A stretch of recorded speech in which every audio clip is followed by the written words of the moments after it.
Então vamos para mais um vídeo. Hoje nós vamos falar sobre a função input. Input quer dizer entrada.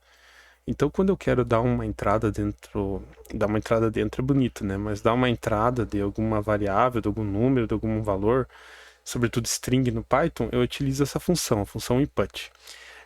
A função input, aqui ó, aparece, a gente vai fazer o seguinte, ó, eu vou até deixar comentado essa parte, aqui já é o programinha final que a gente vai fazer, mas assim, ó, vamos inicialmente fazer como a gente já tinha trabalhado.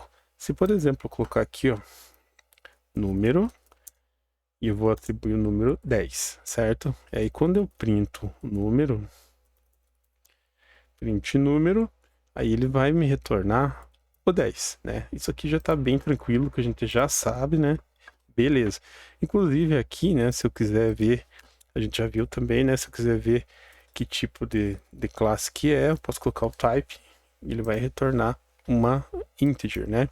No caso do input, normalmente ele retorna, né? Ele vai retornar uma string, a gente precisa formatar. Mas hoje a gente não vai ver isso aí. A nossa ideia é um pouco mais simples agora nesse primeiro momento.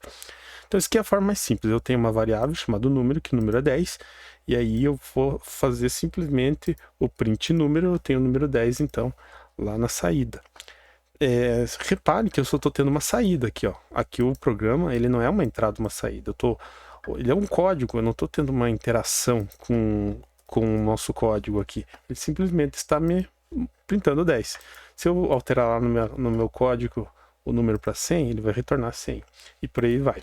Acontece que existe uma função chamada input, que ela é para justamente a gente conseguir fazer alguma entrada de dados. O input, então, ele vai permitir que a gente faça uma entrada de dados.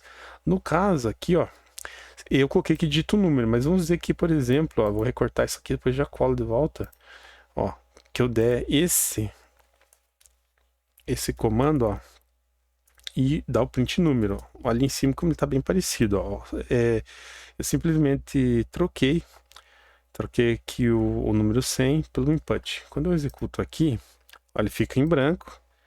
E aí, quando eu digito 100, agora ele retorna o 100. Ficou estranho, né? Porque eu digitei 100 e ele retornou 100. Por isso que quando a gente faz o input, normalmente a gente coloca uma frase aqui dentro. Ó. No caso, digito o número. Agora ele vai me pedir. Ó. Aqui, quando ele volta aqui para esse número aqui, significa que acabou o código. Eu vou executar. Executei. Digito o número. Agora eu digito 10. E aí, quando eu dou Enter, e aí ele retorna o número 10. Uma forma da gente retornar também um valor, agora já sabendo que é um retorno do próprio programa, é fazer aquele formato que a gente já trabalhou, que é colocar alguma string, né, junto com a variável. Então aqui eu posso colocar uma frase, né, o número digitado foi, né, e agora eu fico assim, ó, o número digitado foi aquela variável. Vou dar um CLS aqui, ó.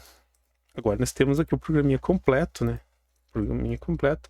onde eu tenho uma entrada de número e eu tenho o retorno do número como uma frase. Olha, ficou bem mais fácil de entender agora. Digito o número, 100, o número digitado foi 100. Eu sei que é bem simples isso, né? É muito simples, mas a gente vai ter que trabalhar um pouco mais sobre essas entradas de dados, porque vai ter alguns probleminhas que vai gerar, sobretudo se a gente não formatar.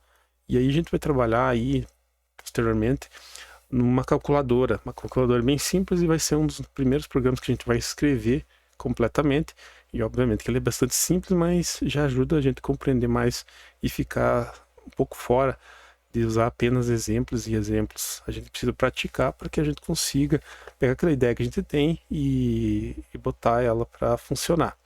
Daqui a um pouco a gente pode até trabalhar com algumas equações matemáticas, né? E aí vai ser bem interessante o negócio. Valeu, gente? Eu espero que vocês tenham gostado. Se inscreve e ativa as notificações. Valeu, até mais.